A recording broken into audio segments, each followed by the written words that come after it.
الله. من اغلى الاهداف اللي سجلها عبد الرزاق حمد الله في مرمى الباطن كانت بقميص النصر، توج معها بلقب الدوري. الكرة للباطن الان مرتدة الى محاولة تبقى قريبة من منطقة الجزاء، العرضية خطرة،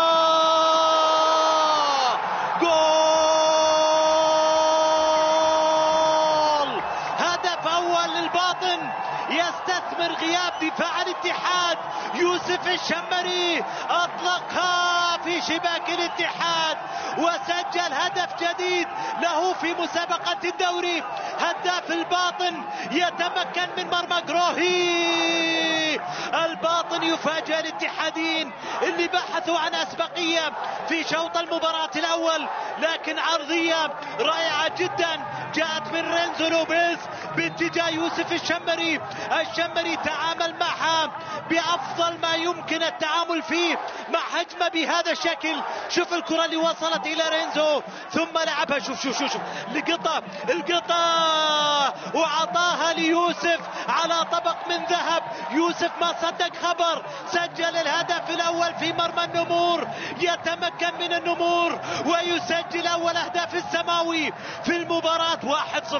1-0 أصبحت النتيجة الآن للباطن اللي يتقدم بأول أهدافه على الاتحاد. يواصل من ينجح مع هذه الكرة عبد الرزاق حمد الله، المهاجم صاحب الأهداف السبعة وهداف الفريق الاتحادي، يتقدم لتنفيذ ركلة الجزاء.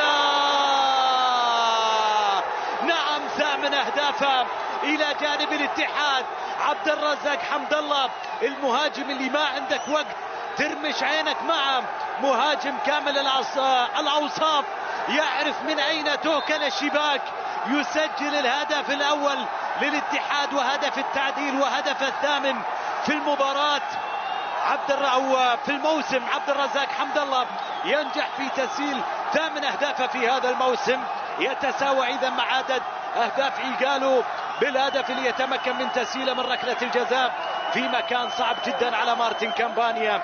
الاتحاد يسجل هدف من قلب الطاولة مرة أخرى الآن من علامة الجزاء، ورومارينيو، روما وكامبانيا، وروما يأخذ الإذن للتنفيذ. روما سجل ثاني أهداف الاتحاد الآن. الاتحاد يقلب الطاولة، يقلب النتيجة، يسجل ثاني أهدافه من علامة الجزاء عبر نجمه رومارينيو اللي تمكن من تسجيل ثاني أهداف الاتحاد. روما اللاعب الذي لا يعتبر كرة القدم مجرد لعبة، الكرة بالنسبة له عمل في قانون رومارينيو، كرة القدم عمل. روما تمكن من تسجيل ثاني أهداف الاتحاد من علامة الجزاء. الاتحاد قلب الطاولة الآن وسط ابتسامة ووسط فرحة من الجماهير.